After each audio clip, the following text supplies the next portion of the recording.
must be playing defensive. Schmeichel's not coming up for this one. Thinks he's done enough.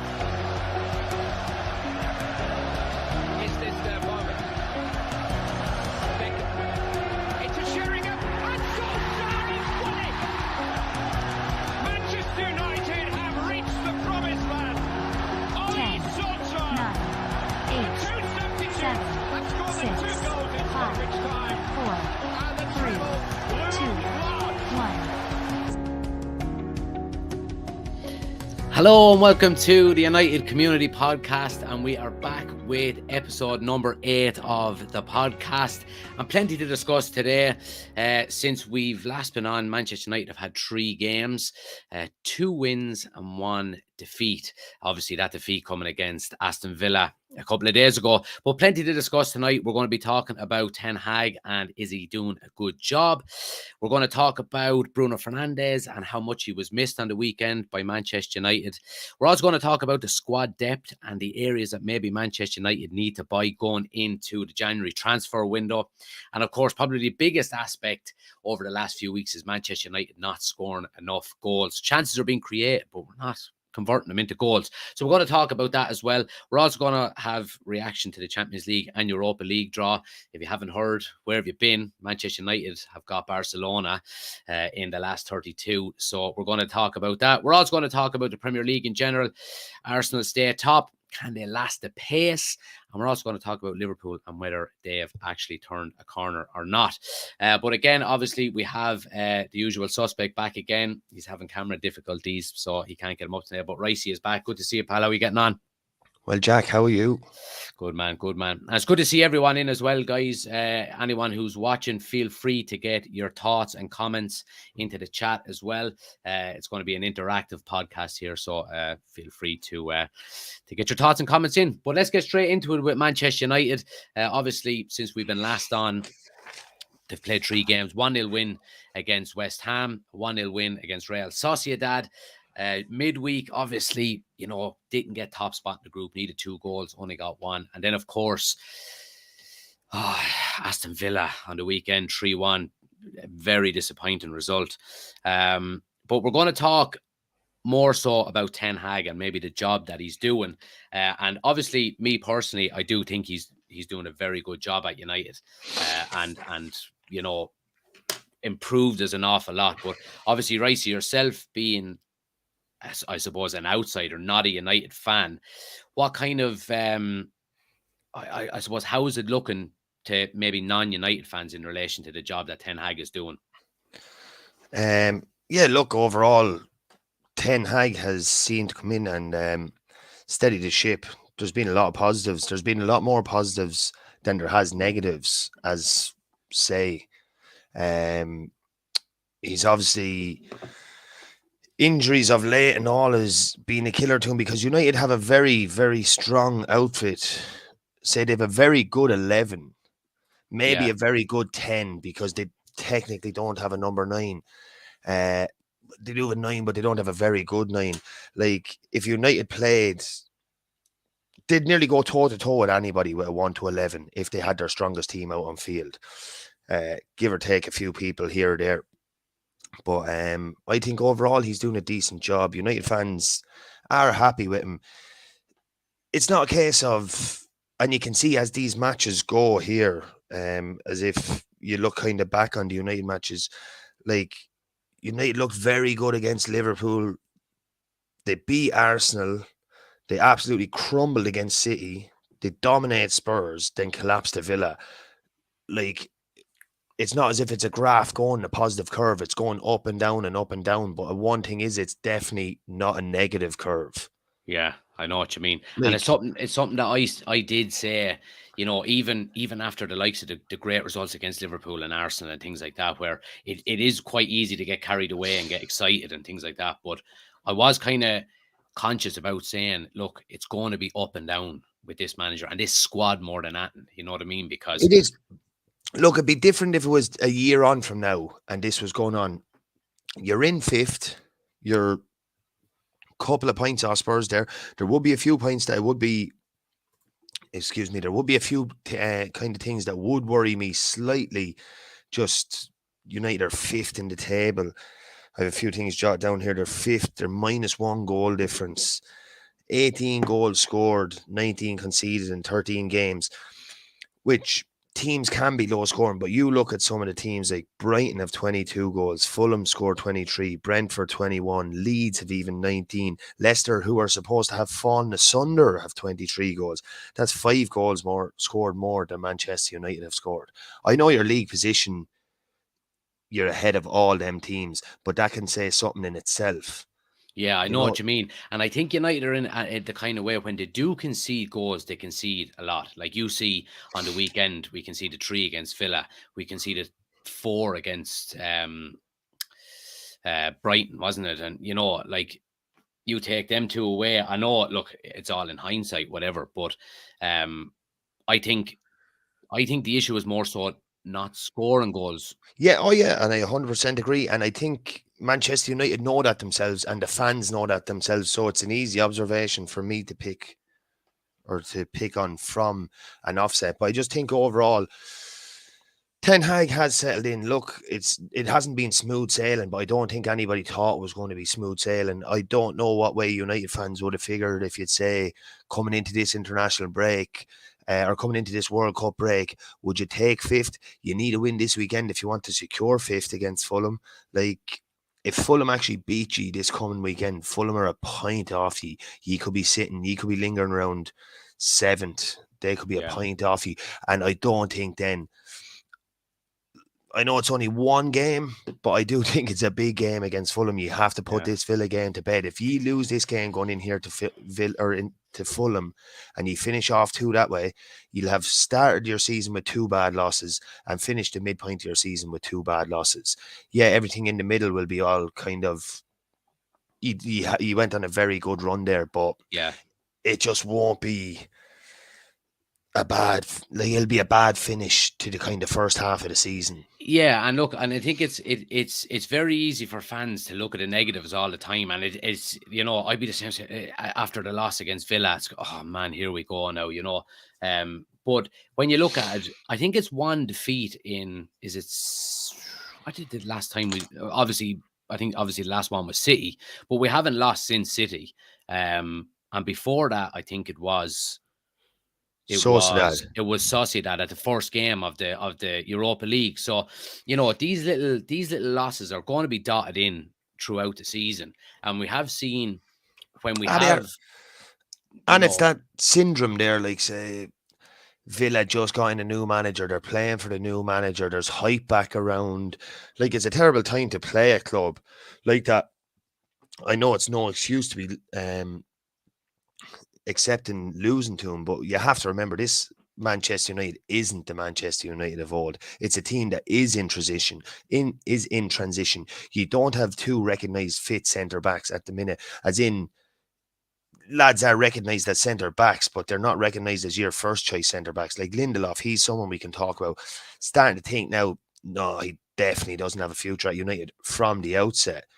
That first goal that went in there the other day, you'd know from even playing junior football, to an extent, yeah, you follow your man out to midfield. He was out nearly on the halfway line at the touch line, like slapping, or not even Tony, sorry, slapping Ollie Watkins in the back, you know, trying to keep touch tight. Ollie yeah, Watkins brushed him off, yeah, cruised into the middle of the field and played in a couple of balls. Bang, bang. You see how open they were, how, like, God, they were split open there so yeah, easily for that yeah, first goal. And people might say, oh, Martinez could have done more. I don't think there was a whole lot. Like his centre back partner was out of the midfield. yeah, He was yeah. further up the pitch than Casemiro. And I know that can happen if you follow a lad, but you have to know when to pass your CDM onto him. Yeah, and I think that was the difference between, say, that game on Sunday against Villa and say the West Ham game the previous week when Harry Maguire started beside him. Now, me personally, I would prefer Lindelof to Harry Maguire, but Martinez didn't have the greatest game in my opinion. Yeah, But look, I it think if happens. and if you look at, say, the West Ham game, in the first 5 minutes, something very similar happened to Harry Maguire. He got sucked out into midfield, followed his man right up onto the halfway Yeah, line. but that But Martinez was sharp that day to cover the fucking it's space, it's it's a you know, common I think it's a very common trait of Harry Maguire. He gets sucked out very easily like very that. easily. Yeah, But That's not something new with him. Harry Maguire's 29, I think. That's not something you're going to really change with him. Look, Yeah. Harry Maguire, I don't think has a massive future with United anyway, but I certainly don't think Lindelof either. Well, We'll let get me on put to it it. to you this way: which one would you prefer to start? Which one would you, if you were a United supporter, who would you prefer to have in your team? I would have said Lindelof up until I'm seeing too many discrepancies with him late. They're just not top four defenders. Like Yeah. defenders, if you're wanting to be in that top four, they're not. Do you think Lindelof would start in any of the other teams in the top four? Yeah, I mean it's a good point. He would probably get into, I don't know, would he get into a Spurs team maybe, but probably a stretch at that. You know what I Yeah, mean? But I do United are never understand. going to be really in theory wanting to compare themselves to Spurs, though. Spurs Yeah, aren't really a top four team. Like, yeah, they might break in now and again, but like if you take Harry Kane out of that Spurs team, Spurs are a bang average team. yeah, and you can see it. I suppose since Son got the injury, you know, like with Liverpool last night, that was it. Kanate literally followed Harry Kane around the whole pitch. You take him out of the game, there's no one else. Like Son is not there. Kulusevski was on the bench, all of that kind of stuff. But let's move on from the midfield then anyway. And me personally now, and I wanted to bring up this point, obviously, he was suspended on Sunday, and people may love him or may hate him, but Bruno Fernandes, obviously, when he first came to Manchester United, started, you know, his first 12, 18 months were unbelievable. You know, the last maybe 12 or so months after that, hot and cold, went through a bad spell, like a lot of other players did last season, absolutely. But I thought we missed him massively on Sunday, and for a couple of different reasons. One, I think it kind of threw off the balance of the midfield when we were so used to the Casemiro, Ericsson, Bruno, three in midfield, and also for his work rate. I think his work rate the last this season, you know, all throughout the season, even if he might have been playing well, you know, the ground he's covering is unbelievable. And I'd like to Yeah, get your thoughts on that as well. I agree with that. There's one thing I always say is like it goes back to what's that saying? I don't know if I get it right. Is hard work beats talent when talent doesn't work hard. I know that Yeah, can go all the way back to schoolboys football, but it is a simple saying that I'm not saying he's not talented, but I'm saying if there's any player out on a pitch, and even if they're having an off day, if they even just give 110% and yeah, they're showing themselves out there,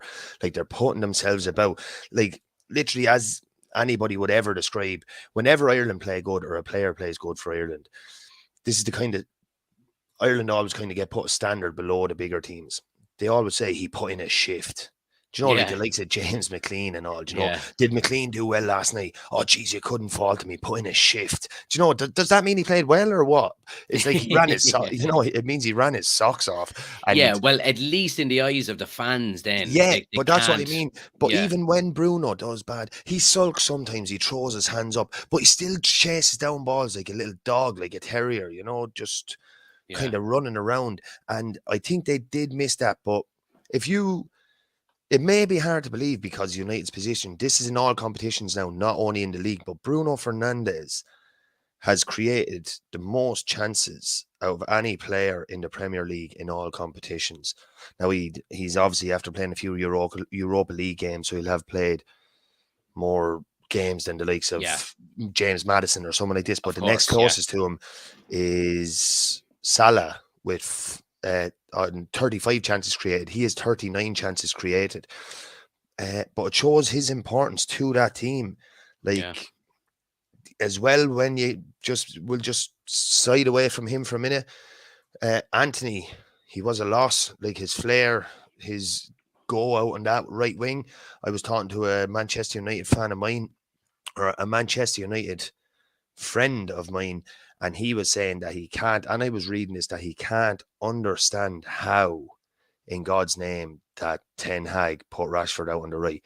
That he said it has never worked before. Rashford has never played well on the right. And I read them comments online earlier on as well, saying that people were very disappointed yeah, that Ten Hag went about it that way, putting Rashford out on the right. It yeah. was completely, I know it was completely to fit Garnacho into the side. Yeah, I think the fact that Garnacho is the younger of the Yeah, two, but and like Rashford with the more experience. you're changing two positions for one. Yeah, I know You what you know, mean. it's Absolutely. But he like is a big loss. Like like you were saying there, the flair he's after bringing and the energy he's bringing. But he's after bringing goals as well. You know he what I is, mean? he is, He's he after is. getting a few goals this season. And that right-hand side is an area that, United have been very weak in. Well, I won't say very weak. Obviously, we had Mason Greenwood slotted into it, and we all know what happened there, so we won't go into that. But in terms of on the field, I mean, that was basically his place to lose for the next 10 years, And so Anthony coming in and settling into that position so quickly was was so nice to see, because all right, lovely. That right side is now just sorted.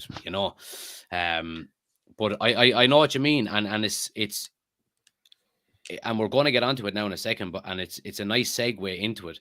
When you're missing Bruno, Anthony, and Varane, that's three players, right? Now they're all in three obviously different positions, but in three different areas of the field. It goes to show the lack of depth that Manchester United actually have in their squad, and how paper thin it actually is. And look, I'm not going to get carried away, because I know, like, Ralph Rangnick was right when he said it last season. You need 10 players, and people laughed at him and said, gee, what's this lad on about? But he was right in hindsight. He was. Now, what did we bring in? 6 over the summer, and we're still short in terms of squad depth, and a couple of injuries were in big bother. But Yeah, well, going it's the squad forward, depth as in quality. You have the numbers, but they're just oh not yeah, good enough. Like if you look up there, exactly. like look, Donny van de Beek has to. That's his last life used up. January. Yeah. See you later. Is he in? I don't know. Would he still be knocking around the Netherlands squad? I'm not I don't know. 100% sure, to be honest. I would be very surprised if he's in it. Now, maybe he is. I don't Jeez, know. he was a lad I would have liked to see succeed as well, because he was very good. He was a very great player to watch when he was with Ajax. I don't know what happened to him at all. He was Yeah. just Well, like, and like I was saying it as well on the watch along the other day. I was saying, how many more chances do you need? Like, and you're right in what you were saying. He came in. Now, was he a Solskjaer signing at the time? He kind of it kind of stunk up the room a little bit in relation to. I don't think Solskjaer actually wanted him. I think United, the board, went out and signed him because everyone was tapping up that Ajax squad at the yeah, time. and you got him for, I won't say a steal, but like you got him for 40 Yeah, million, which yeah, is like not massive money, especially not to United. yeah, And I would have thought, even though you didn't get him, I'd be like, yeah, I'd take him. Even though yeah, you didn't massively need him, I would have been like, yeah, sure, look, we'll take him. It's not massive money, not going to smash the bank. yeah. But you I'll can't read a like, couple of comments here. Alex says Donny van de Beek is terrible. Bruno would have helped us a lot more in the game. And Paul says Bruno was missed, but that's a problem with squad depth and quality. We can't be so reliant on single players in the team. And that hits the nail on the head there, what Paul said. Like you take, like I was saying there, you take Varane, Fernandez, and Anthony out of that team, and all of a sudden United are looking very thin, very thin. I want to ask you though, do you think, obviously this is an unprecedented season with the World Cup being smack bang in the middle, and we don't know how each team and each squad is going to be affected by this World Cup. But given that, if United are to make a run in the Europa League or the Carabao Cup or the FA Cup or whatever it is, it's going to be a very, very heavy season. well, Do you think United have United three have the games. depth in their squad No, no, to no, hit, no. even to try for top four? Yeah, look, it depends, Jack. We can talk about this again on a pod in January. You have to see who comes back from Yeah, the World Cup. You have four, you have three, two, even one, two players. You have Casemiro there gets injured in the World Cup, and like you have three. Is it three in the Brazilian squad alone? yeah. Anthony, Fred, and Casemiro. Yeah, all named in the Brazilian squad there today. Like Yeah. they're going to go far in the competition. They're hoping to go far. Who'll you have? Harry Maguire will be there. He'll be with England. Yeah, Harry Maguire there, Martinez will be there, Delo will be there, Bruno will be there, Ronaldo will be there. God only Ronaldo, knows if he'll be back in January Rashford anyway. will probably be there as well. Anthony is going. Garnacho, I think, is probably going to go as well with Is Argentina. he? He was in a squad only last month, I think. Hardly. Well, he was now maybe they were doing it. I think were they doing it to tie him down to I don't know. Argentina? Hardly. So what age? 18? Yeah. Maybe. So I don't know. he was in a squad in the last since the season started. I think the first round of or maybe was it at the start of the summer he was in the squad. Regardless, anyway, he's been in an Argentinian squad already, but I think it maybe would have been just friendlies to actually tie him down to Argentina, you know.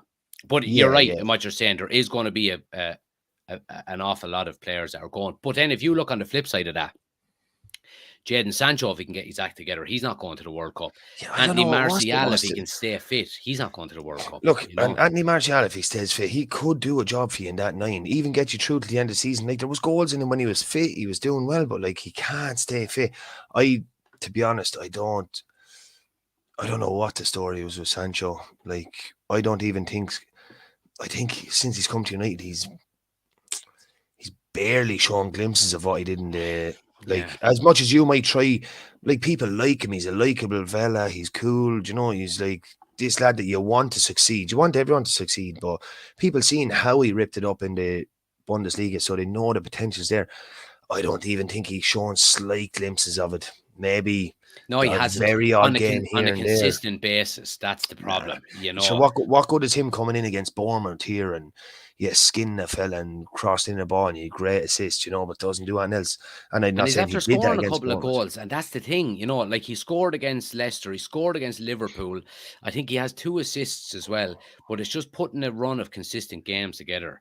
You know, and like especially with the likes of Anthony coming in there and Rashford having a resurgence on the left hand side.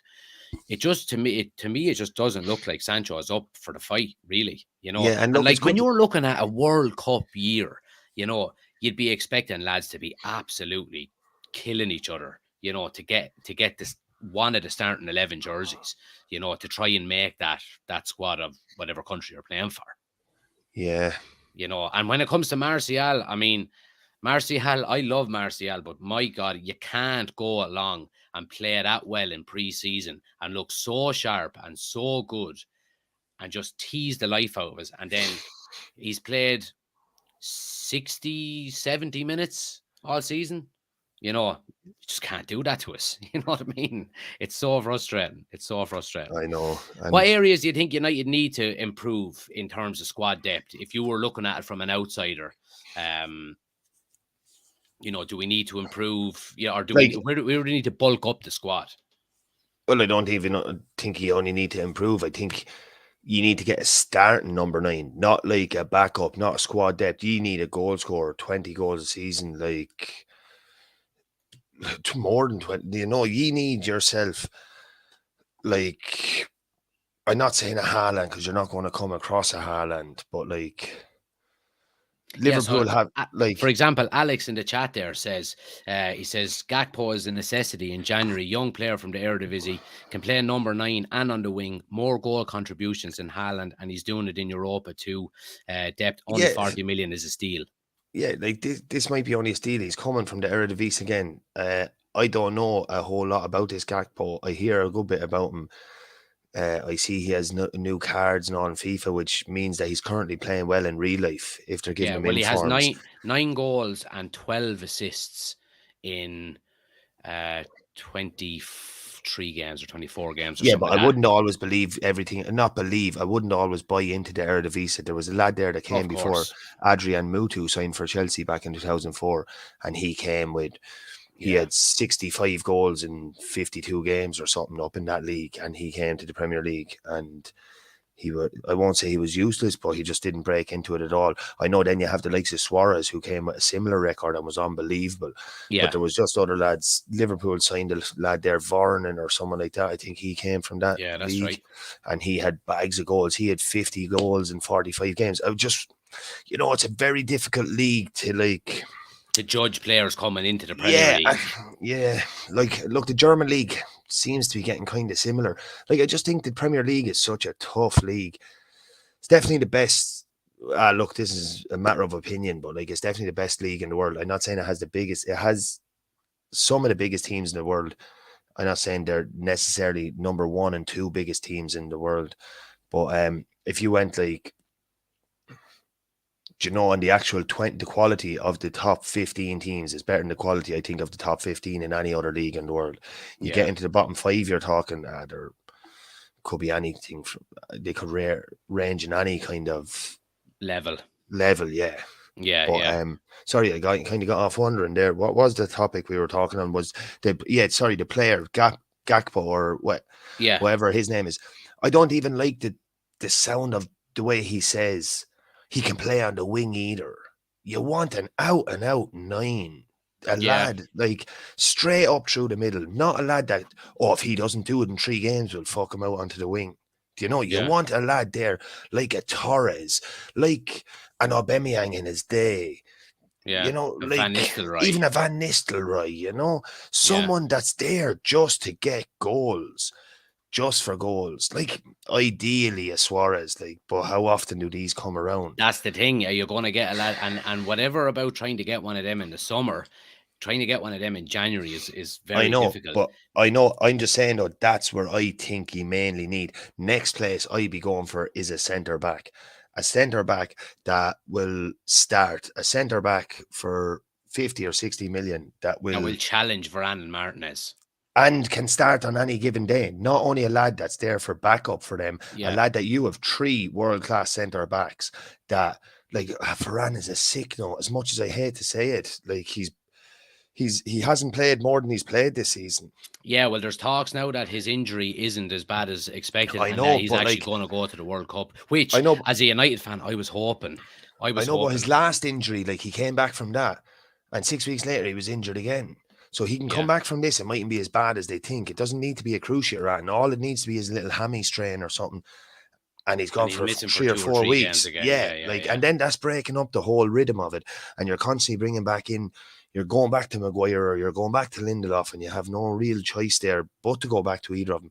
But if Yeah. you brought in another world class centre half, like if you look at Chelsea, for instance, Chelsea have probably 4 centre halves that they could start nearly any one of them on any given day.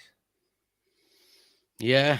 I'm not saying they're all world class, but they're all better than Maguire or they're all better than Lindelof. Yeah, well, it wouldn't be hard to be better than Maguire now. I No, won't. and You know what I mean? I'm only kind of giving Chelsea because they actually have a good few centre backs. But like then if you look at Man City, they have some lads there like I know you don't really get to judge them a whole lot because like they step in and they just do their job, don't they? City just kind of outscore anyone Yeah, anyway. and City rotates so much anyway that it's hard to, you have a Diaz there that's probably going to start every game, but outside of that, I mean, Ake is in, John Stones is in, sometimes Kyle Walker nearly plays centre backs as well and stuff like that, you know what I mean? But I think for United, I think the priority should be obviously in January and then on into the summer.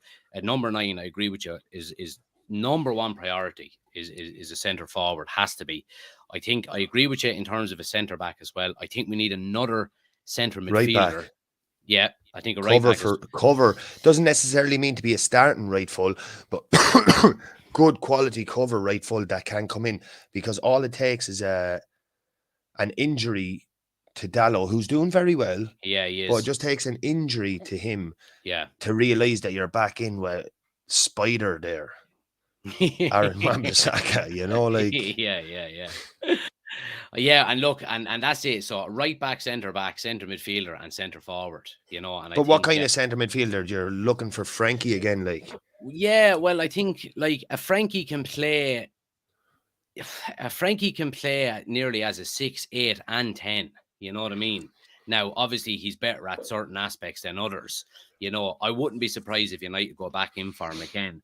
But again, it goes back to what we're saying. If Casemiro is injured, or Ericsson is injured, or Bruno is injured, we're back to Max Sauce and we're back to Donny van de Beek. You know what I mean? And that's not what you really want. You want, like you were saying, if you're playing a 3 in midfield, you probably want 5 lads that are busting their arse to get in ahead of the next one. You know what I mean? Quality players, you know. But anyway, look, let's move it on. Obviously, the big talk today was the Champions League draw and the Europa League draw. Obviously, being a United podcast, we're going to talk about the big news and United drawing Barcelona in the last 32. Basically, is what it is. For anyone who hasn't seen, I'll put it up on the screen here now. The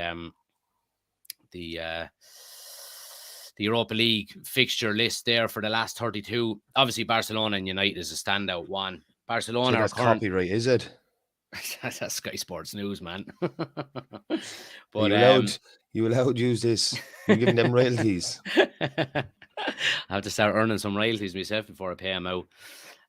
But look, I mean, Barcelona and Juventus and probably Ajax were the three main teams that you would Ah, have wanted to Juventus. invite. Oh yes. Oh yes. Sorry. Did you mention Juventus? Sorry. Yeah, Sorry. Juventus, Barca, and Ajax. But look, I mean, a Well, lot of people. United on current form probably would have wanted to avoid that Union Berlin, Leverkusen, Monaco, Sevilla, maybe Easy now, PSV. easy now, easy now. Fucking hell, man. Keep her hoping for that team, Midtjylland or Nantes. Yeah, well, look, I mean, if you want to be the best, you have to beat the best. That's what I say. And look, I mean, if look, I mean, if you're going to want to like at the start of the season, a lot of talk was around the Europa League being a priority and probably a decent chance for United to make a go at winning a trophy. Now, obviously, no one really expected the, I suppose, the teams to drop out the Champions League that did. I mean, what kind of chance do you give Manchester United going into this last 32 against Barcelona? I don't know. I personally think that United fans don't give themselves much chance. I think they're writing off the Europa League already. Barcelona come with a big name. I'd seen that lad. What's his name? The United stand. He's very upset with the draw. Mark Goldbridge. Yeah, very upset with the draw. Is he? Yeah. But he was laying claim that it's a fix. Yeah, I've seen a lot of talk about that on the. I mean, I don't see how you could do that really. Like, but look, it's a massive draw for both clubs. It's like if they're the biggest two clubs that could have been paired together there. Like, yeah, Juventus probably the next biggest, but like realistically, United and Barcelona are the biggest two names that were in that hat, and they got pulled out against each other. You're going to have a sold out Old Trafford. Hopefully, it'll be a good second game. I'm going to be at it. Yeah, it'll be a massive. Like, it's a big one. The only like it's very big. It's very. It just shows that. Like, when you look back, I know you're talking about Ten Hag earlier on. I don't mean to come back onto him, like, how well is he doing and all, but like, one of the big errors he had has led to this draw. Like, Manchester United should be avoiding this round. You should have topped that group. You know, you should have topped that group. You should have bet Sociedad last week by more than one goal. Well, after 60 minutes, he went gung-ho. He kind of shoved Maguire up top, started playing long ball up to Ronaldo, Maguire, and you were absolutely battering Sociedad up until that point. And then Sociedad kind of took over the game. Not as if Sociedad looked like they were going to score. They just controlled the great game from then on. Paul Scholes was even giving out about it there. I was reading an article on it earlier in the week. Yeah. Paul Scholes was comparing you to a League Two team. Said it looked like Ten Hag didn't have a clue. Second half looked a bit messy. There was no plan. The plan was to launch it forward and look for second balls. It was a little bit League One, League Two-ish for me. Maybe even a little bit disrespectful. Yeah, well, look, I can understand what Ten Hag was doing, like, in a but way. With 10 minutes to go, maybe. I know, but let me put it this way to you, right? As a United fan, and this is now, you know, I'm trying to take a silver lining off of everything, all right? But if you would have rewinded the clock 12 months, 18 months, and it was Solskjaer on the touchline, there's no plan B. You know, at least Ten Hag has some fucking ideas. At least he's trying something different, you know. Oh, that's a plan B that I could pick. I know, but right, see, if you're looking at the game, right, our midfield weren't getting on the ball. We weren't passing out into midfield. Real Sociedad were shutting us down. Couldn't progress the ball on the floor through the midfield like Ten Hag likes to play. So we were going long ball. Now, if you're looking for a goal and you can't get the ball through your midfield and you're going long anyway, then why not stick a big mallet head up front to try and knot it down for someone, you know? So I can understand it's not the prettiest in the world, but if Harry Maguire I'd win ugly by all means. Yeah, but if Harry Maguire had knotted a header down for Ronaldo and we got that second goal, lads, we talking about how much of a genius Ten Hag was with his tactics. You know but what I he mean? didn't, and it didn't even look like he was going to do that. No, but it didn't look like we were going to score at all, even before. Yeah, You know what I mean? Like the goal that we scored was a breakaway goal, very well took by the young lad, Garnacho. But other than that, we didn't look like scoring at all. You know what I mean? And that's been our issue. You know, like we have been creating chances in other games, but that game against Sociedad, we didn't even look like we were creating I know, but chances. I can see the point where Scholes is coming across as saying, as in like, he's like, they're Manchester United. It's it's a kind of sorry sight when your plan B is put your centre back up top in the 60th minute. Yeah, but look, and Like in a way, look, I you know don't what you're have saying, but in a like you way, don't have something there to come to maybe bring on someone else or change a tactical personnel. I know, Like, I understand that, but in a way, I'm sick of listening to these ex-Manchester United players saying it's not the United way, it's not the United way. You know, like the United way was created by Ferguson 35 years, 30 years after Busby left, you know. So yeah, it doesn't have to always be the same way. You can win more ways than one. And, you know, and I understand the philosophy around the club on the front foot, attacking football, you know, exciting football, all of that stuff. And Barcelona have their way of playing and things like that. But Real Madrid don't have a style of football. They've changed their style of football multiple occasions down through the years, and they're the most successful team in Europe. You know, Liverpool are the same. They don't really have a set way of playing down through the years. You know, like as the game evolves and as things progress, you know, the way of winning football games can change. And I'm sick of hearing, like, I love Paul Scholes and I love Gary Neville and I love Roy Keane and all of this kind of stuff. But sometimes it annoys me just listening to say, oh, it's not the United way. And, you know, that's not how United should be playing football, you know. And, well, listen, I will take the way Ten Hag is fucking playing football this year 1,000,000% over the football we were playing last year and the year before. You know what I mean? So I don't know. I think these lads. Sometimes I just think these lads, you know, that are pundits and they're just keeping themselves in a job by fucking being controversial. You know what I mean? yeah. But anyway, so you don't give us a chance against Barcelona, then, No. basically. Geez, I think you have as much chance of winning as Barcelona have as much chance of winning. I think it's going to, on paper, it could be a very even tie, depending on who's fit to play. Yeah, Like absolutely. Barcelona, some people are saying, I know Barcelona aren't the Barcelona of old, but Barcelona are by no means shite. Oh, I know. I understand that. Barcelona are doing well in Absolutely. their league. They're They're second to top Real of this. Madrid. They're top. Are they? Yeah, they're top now. Why? They're Did top. Madrid lose at the Madrid weekend? Madrid have a game in hand.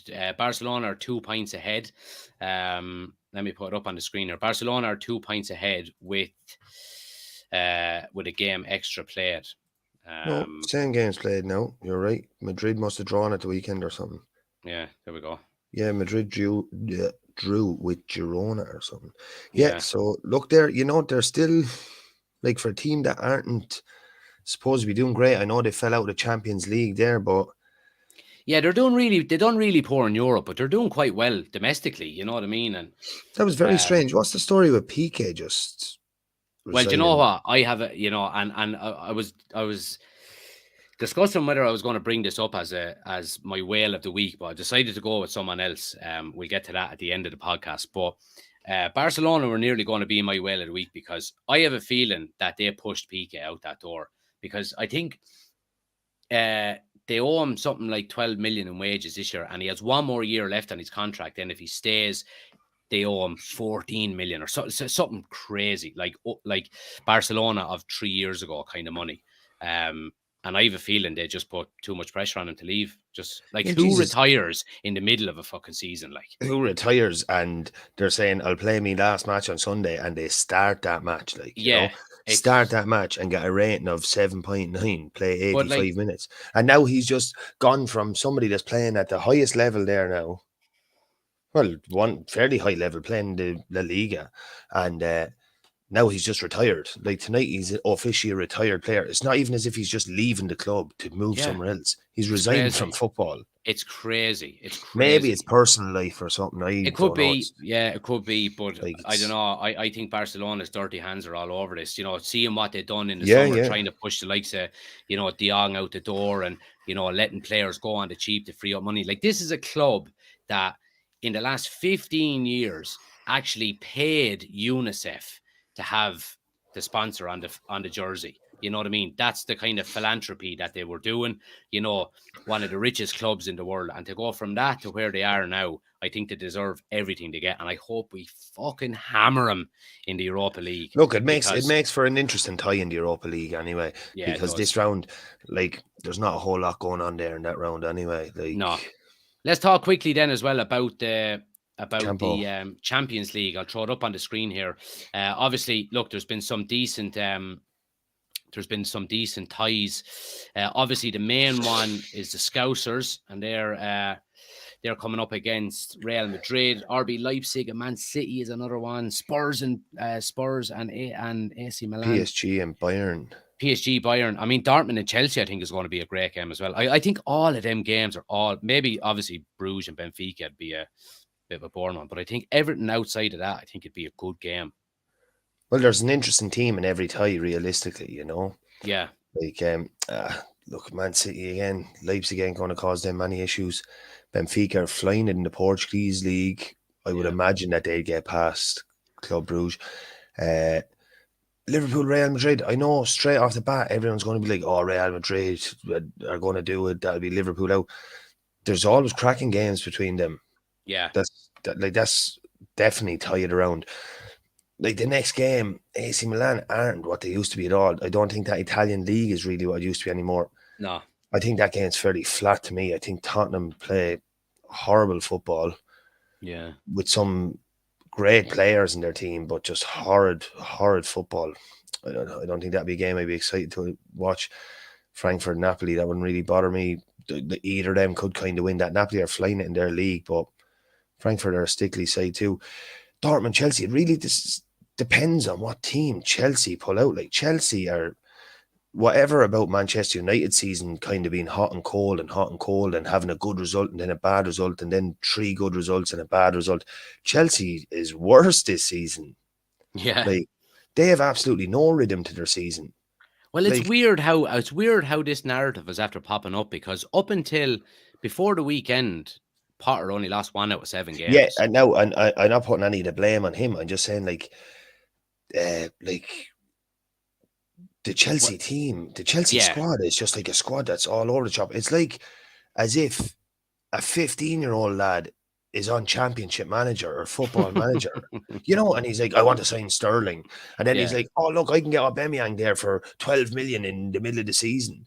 Yeah. And like suddenly he has all these names, but he has no tactics or where to put him. He's like, oh shit, I've Koulibaly and I have Thiago Silva as centre backs, and then I have Aspilicueta as well, and they're all on the wrong side of 30. And I'm not saying they're pure slow or anything, but you can't play them all together, even though most of them would probably start. And answer me this: do you think Potter will be given the time to farm?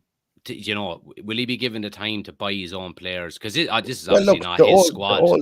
The old Chelsea way wasn't. I don't think he'll be given time. He could be given time. I don't think he'll be buying his own players. I think this lad that's gone in there could be a crazed lunatic. Lunatic.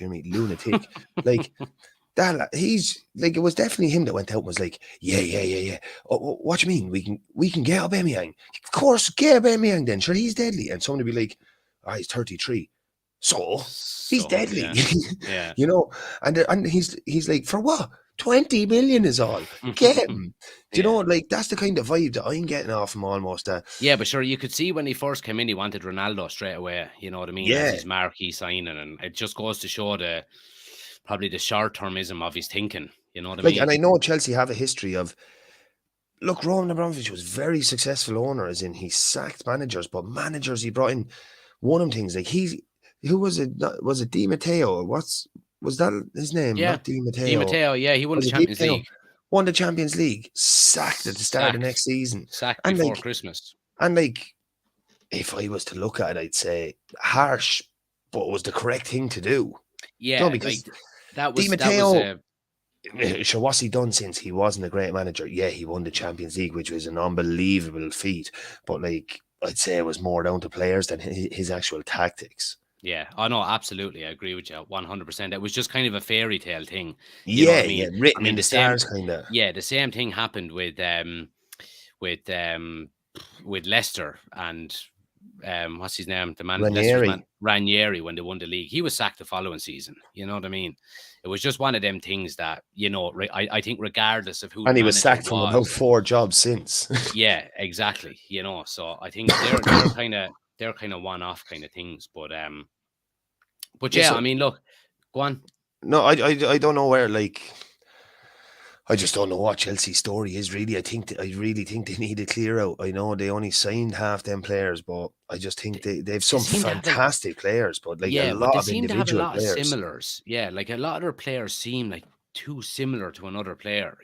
Like that. I was watching that Broja lad up front for him the other day. He's useless. Is he? Oh my god, he is so bad.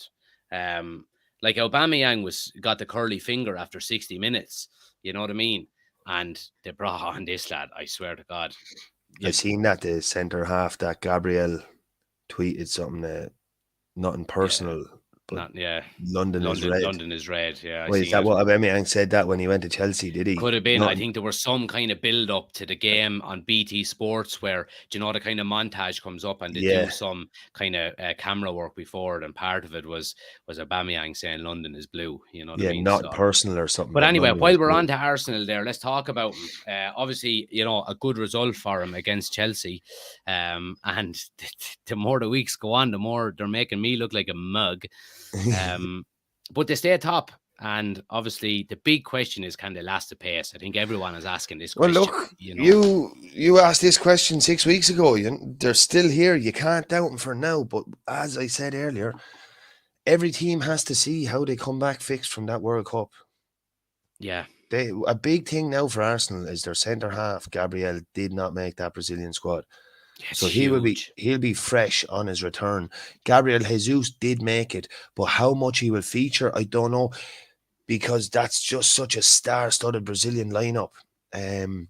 Like of attackers, the Yeah, Brazilian attackers is just a sick lineup. yeah, But they like it'll all be dependent now on who goes with them to from England. Like Ben White, he's putting really staking a place for a claim for his yeah. place in the England squad because England Now are he won't getting play much, I don't think, though. no. But he will go, I reckon. But you see, they can bring 26 now, where previously they only ever brought 23. I think because it's mid-season, they're allowing squads go up to 26.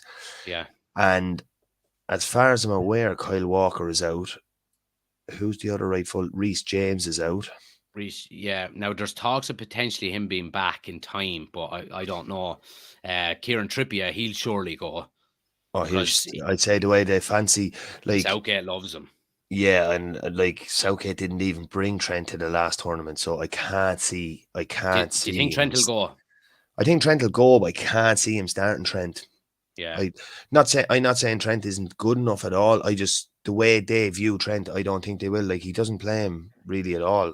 So I couldn't Yeah. imagine playing it for I the don't know. World The Cup. thing I think about Trent is that, look, everyone knows how good he is going forward. He's such a bad defender at the moment. He's so bad. Like I Yeah, was watching him. I do think that he's going through a patch where he's probably very low in confidence defending, and anything he does is getting scrutinised. I do think that was probably a penalty that he done the other day. Definitely. You can't blatantly push a lad like that. But I also don't agree when people say he's a terrible defender, as in you don't win a Champions League and a Premier League being right full as a terrible defender. I know he had great defenders beside him, but you can't fluke both them things as a terrible defender. And he was in the Champions League final the previous year, but they lost it. So he was playing at the highest standard of football. Yeah. Yeah. No, I agree. I'm I just saying agree. he's not useless. Yeah, he's going through a bad patch, and who knows, maybe in the future a role further up the pitch might be more suited to him. I know some Liverpool fans, and I know they are getting frustrated with him, but it's almost like it's sometimes an attitude thing with him. Like he gave up so easy there yesterday and just blatantly pushed. Yeah. Like I don't know. The referee was looking at it too. He was very close to it. Well, yeah, I was seeing it as well, and from two angles it looks like a penalty, and then from one angle, which is basically the angle the ref has, it doesn't look like a penalty at all. Yeah, You know what I mean? And that's obviously the angle that the ref saw. But but obviously, then I tell you, VAR will say if it's not a clear and obvious error, they won't overturn it. You know? yeah, I tell you there though. Looking at Arsenal at this current point in time are playing the nicest football in the Premier League. Man U would love to play. Any team would be loving to play the style of football they're playing at the minute. The Yeah, way they get the ball around that pitch. yeah, I know now it can all come to an abrupt end and they could get a few injuries and that, but they're even actually starting to get a few players back there. yeah, Like Zinchenko came back and had a great game at the weekend. Don't yeah. think he's going to World Cup. Don't think Ukraine are there. So like some lads like these could get a little rest, come That's back. it. That's it. But I do think Arsenal have the same issue that United have in terms of being basically paper thin. You Yeah, know, they are. if they get a few injuries to key areas. Now, look, obviously Zinchenko's been injured already, but they have the likes of Kieran Tierney to pop in there and stuff like that. But like, if a Martinelli or a Saka gets injured, or a Gabriel gets injured, or Thomas Partey gets injured again, I think that's when they'll struggle. And especially, and I do want to give a quick mention while we're talking about it to Newcastle as well, Yeah, and the fact that they're up into third because, and I have a feeling Newcastle are going to make a serious go at that top four because what they don't have that everyone else has is European football. When that World Cup is over, they're going to have a game a week for the rest of the season, where other teams are probably going to have, two, maybe three in some weeks. I think they're going to make a serious go at it. yeah. I tell you who else who's playing a savage game this season, and I think if there was a midpoint team of the season named so far, he would definitely be in it. Is Martin Odegaard?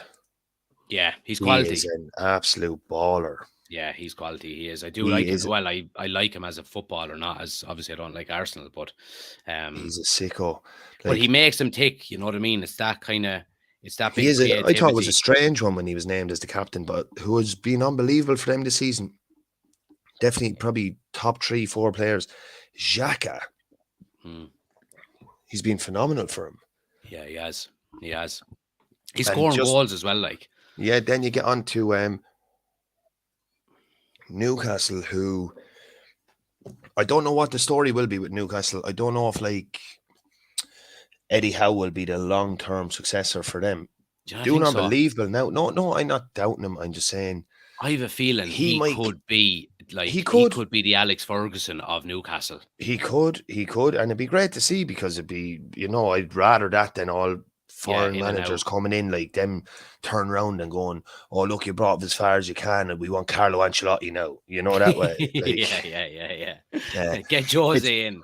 yeah, but it's great to see. It's absolutely great to see him doing it. The football they're playing is great. He's he signed like subtle players, not big Mm, players with egos, and yeah, they all he seem has to them want. all buying into the one thing as well.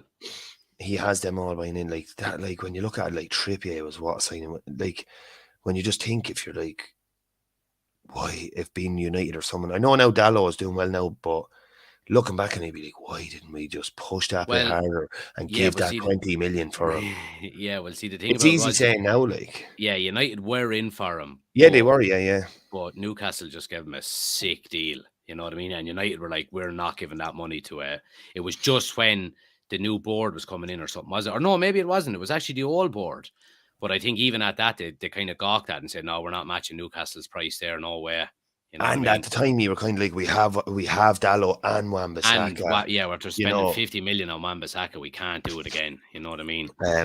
But like he's turned out to be some astute signing for them. Even they signed that lad Dan Burn for 5 million. I think they signed him from Brighton. Yeah. And like he's just been unbelievable. This is just a Quality. big 6 foot centre half, 6'7" centre half that Yeah. wasn't getting game time with Brighton. That Yeah.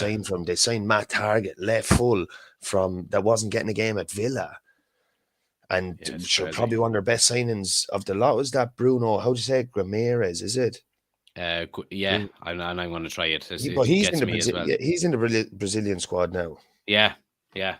But you would be expecting the likes of Newcastle not to have as many players going to the World Cup as other squads, so potentially then they're going to be fresher in the new I tell year. you, if Newcastle got into the Champions League this season, Newcastle will be in the Champions League for the next 10 seasons. Yeah, it's hard to see them going away. They If are going to. if they get in there this year, they'll get players like they'll start getting lads from your Atleticos, and I'm not saying now Joe Felix, but like the likes of some of these names, like Yeah.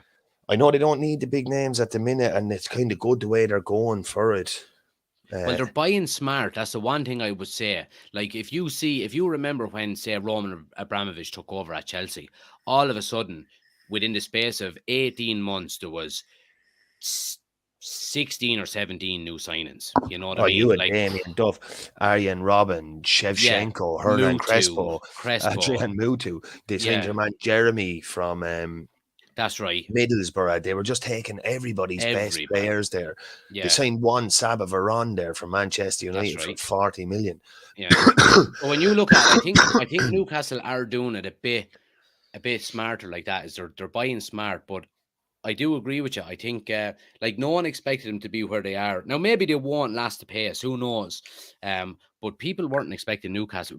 They were probably saying Newcastle in 2 or 3 years' time will be challenging for top four. Not But straight away. I think they may have only lost one game. I think their points are all dropped on drawn games. I just checked the Premier League table. Yeah, Newcastle have lost one game only out of 14. Yeah. They've 28 goals scored and 11 conceded. United Yeah, have that's 18 scored and 9. Newcastle are plus 17 goal difference. yeah. Yeah, it's the third best in the league after City are first, then Arsenal, then And it's by Newcastle. far the third best. Yeah, It's the third best by absolutely. 8 odd goals. Yeah. Like, but it's just, yeah, it's shored up defence. It's like, if you look, I'm just actually looking on my phone here. I didn't even realise they were really doing so well. Like, they haven't lost. The only game they lost was to Liverpool competitively this season. The only other games they lost was in pre-season. And they even have some, I won't say bad draws in there, but they have a draw with Brighton, a draw at home to Palace, a draw at home to Bournemouth. If they got a couple of extra points there, Yeah, they could be challenging for the title, let alone the top four. at the minute anyway. Like, sure, if they turn 2 of them draws into wins, they'd be sitting on 31 points now, and that'd be only But on 3 the flip points off side of lead. that, we should have fucking hammered them. Yeah. Like, look, You know what I I'm only mean? saying here in hindsight or theory, it's very easy to say you could turn them in draws into wins or. Yeah. Anyway, let's move it on. Finally, last but not least, we do it every week. This is the whale of the week, and we pick something random, the two of us, to give out about something that we're not happy with. I'll let you go first. What's your one this week? I'll go. We always kind of go with VAR, and look, the route I'm going down is kind of still along the same lines as this. It's not directly VAR, but it's the competency of the referees, Okay. which kind of all ties in together. For example, the penalty Kevin De Bruyne got the other night. Yeah. Like, there was absolutely minor contact. I'm on about the foul in general. Like, would that have been a foul outside the box? The referee blew it. I don't even think they checked it on VAR, did they? Like, I think that I was don't just think straight so. penalty. Yeah. The referee couldn't get the whistle out quick enough. Yeah. Penalty. But then if you come back to, and you mightn't like this, I know, like, oh yeah, feisty players, deadly, how mad he is. But if you come then to Martinez, who literally goes for 2 bites at the cherry, elbowing Bailey into the chest, while Yeah. the referee is looking at him, and there was nothing blown. That's kind of my whale of the week, as in, I know it's 2 different refs, but there's no consistency there whatsoever. Like, if that was in the box, was that not going to be a penalty? Yeah, I know what you If mean. that was in the box, that's a stonewall penalty. If he turns around and elbows him twice like that. And the Yeah, ref appeared to me anyway to have a good view of it. yeah, I agree with you, and I'll back you up on that one, because I think that, like, last season it was said, and this season as well, that we're going to be letting more go. We're going to be letting tackles go in. We want to see a contact game, and it just doesn't seem to be happening. Like, obviously, I watch all the United games. Martinez went in for a tackle on Sunday. It was a brilliant tackle. It was a really, really strong challenge now. But he went in, won the ball clearly. His studs weren't up. He towed the ball away nearly. And as he was sliding on the ground, his midsection hit the Aston Villa player's, I don't know, shin guard or something. He went down. And on the way down, your man, Martinez, got an elbow in the face because your man just fell on him. And the Yeah. ref gave a free against Martinez and gave him a yellow card for it. And you know yourself from playing, as a defender, and so do I, there's nothing better than a well-timed, strong tackle where you win the ball and you take the man with you. And it's not seen enough in the game anymore. And anytime it does happen, the refs, like you said, can't get the fucking whistle into their lips quick enough. Yeah, you Like, see what they say now, even when it comes down to junior football and all, they're saying even if you kind of win one of these man ball and all tackles where you nearly flip your man and send the ball 40 yards up the pitch, do you kind of get that image of that? Refs now say you weren't in control, you came in too fast. Like, that's all kind of dying out of the game. I'm not saying a tackle where you go in to absolutely do someone or injure someone, but a tackle where you go in and you meet that ball and you go through the ball and the player, not with high studs or anything, just with a good, clean, hard tackle. It's nearly all gone out of the game. Even in junior football, Sunday league, the refs say you came in. They said no, you didn't injure him, but you weren't in control of yourself. that's You weren't in bullshit. yeah. But How that's can you the be in control of a ball that's there to be won? And that's what annoys me. And someone said it in the chat when I was doing the watch along. I was probably I think it was a Liverpool fan. He wasn't in control of the ball. And I was saying, how can you be in control of a ball when you're going in for a 50-50 tackle? And I don't know. It but that's the route. That's frustrates the me route from so much. grassroots now up to obviously elite professional football. That's the route. That's the route they're going down with. That you're not in control of the ball. I Yeah. see it week in, week out.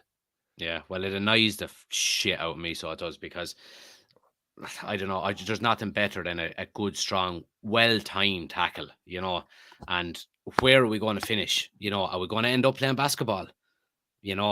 Because they're taking the tackle out of the game. They'll be taking heading out of the game next. You won't be able to raise your arms when you're jumping. All of this kind of shit. Where does it stop? That's the issue I have. But anyway, that's for another day. My whale of the week this week is Graham Souness. My God, that man annoys me, boy. He annoys me. So basically, I have a beef with him over his criticism of Martinez and Casemiro. So when Martinez obviously first signed, the height issue was the problem. He wasn't quick enough. He didn't read the game well enough. And basically, none of that has been an issue for him so far in the league. And he's been playing really, really well for United. He was asked then again, Souness, on TalkSport during the week, did he want to change his mind on it? And he said, no, I still don't think he's, quick enough. I still don't think he's not good enough on the ball. He's probably one of the best ball playing defenders in the league at the moment. So that annoyed me. And then he also backed up his statement when he called Casemiro an average player and called him a steady Eddie. I just think Casemiro has been so good since he came into that team. He's transformed the midfield for us. And Graham Souness, what a dope. Yeah, look, these lads, Jason Cundy, Graham Souness, Gabby Bonlahore, Jamie O'Hara, like, TalkSport is the cesspit. Don't get me wrong, I listen to it, I enjoy it sometimes, but like, it's like these lads just go with the opposite to whatever the general public think for views and clickbait. Yeah. Some of the stuff they come out, but that lad that runs some of the shows, Jason Cundy, you should listen to him. Some of the statements he comes out with, like Gabby Bonlahore, some of the things he comes out with. Yeah. Gabby Bonlahore just sounds like a fool. You know what I mean? He just, and I agree with what you're saying there. He just tends to go against. Like, they have things there up on TikTok, and it's Gabby Bonlahore, and they give him like a picture of two players, and they're like, which player was better? And every single time you know which one he's going to pick because Yeah, he's the going to worst pick one. the opposite to the one that was better. Yeah. Like, and it's all a matter of opinion. So in his opinion, he can think that. But I'm like, you're a professional footballer. In your opinion, you do not think that Diego Forlan was better than Thierry Henry. You know, you know, like, I don't know why you're saying you think he was better than him, because you don't think that. Yeah, absolutely. Ricey, it's been emotional. I appreciate you coming on again with us. And everyone who's been listening, guys, thanks for listening. If you haven't already done so, please hit a like on the video if you're watching live. And if you're listening back on Spotify or wherever you listen to your podcasts, please do give us a 5-star rating and follow us as well. I'm Jack, and obviously Ricey is on with me there as well. I'll be back for the Manchester United and Aston Villa game on Thursday night on YouTube. If you want to tune in, we're doing a live watch along for it. But until then, I appreciate everyone who's listening. See you on the next one.